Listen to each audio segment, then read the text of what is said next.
அன்பார்ந்த சகோதர சகோதரிகளே, இயேசு கிறிஸ்து நாமத்தினால உங்களை நான் வாழ்த்துகிறேன். இந்த வீடியோவில் நம்ம முக்கியமான ஒரு செய்தி நம்ம பார்க்க போறோம். உலகம் முழுசும் பேசுறாங்க இந்த செய்தியை. இயேசு கிறிஸ்துனுடைய வருகை பற்றி உலகம் முழுசும் பேசுறாங்க. இயேசுவின் இரண்டாம் வருகை, இயேசு இரண்டாம் வருகை வரப்போறாரு அப்படின்னு. உண்மைதான், அவர் வரத்தான் போறாரு. யாருக்காக வரப்போறாரு?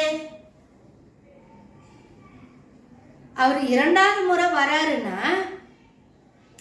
யாருக்காக வரப்போறாரு அப்படின்ற விஷயத்த இந்த வீடியோவில் நம்ம தெரிஞ்சுக்கலாம்.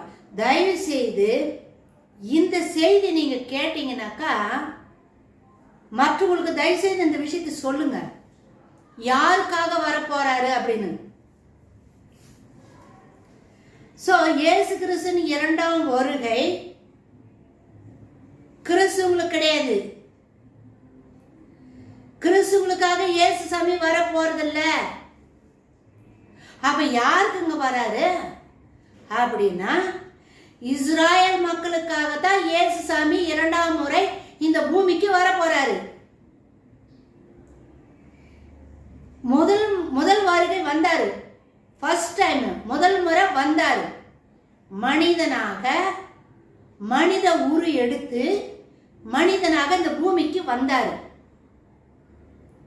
ஆனா யூதர்கள் இயேசுவை ஏற்றுக்கொள்ளல, மெசியாவாக ஏற்றுக்கொள்ளல, நிராகரிச்சிட்டாங்க, தள்ளிட்டாங்க, நம்பல.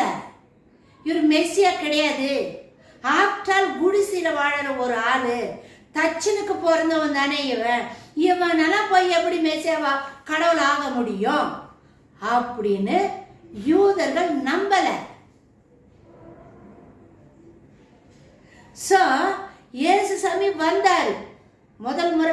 அவங்க இயேசுவை ஏற்றுக்கொள்ளாததுனால, நிராகரிச்சதுனால தான் அவங்களுக்கு போக வேண்டிய அந்த ரட்சிப்பு புறஜாதியாராகி நமக்கு வந்துச்சு. அவங்க ஏற்றுக்கொள்ள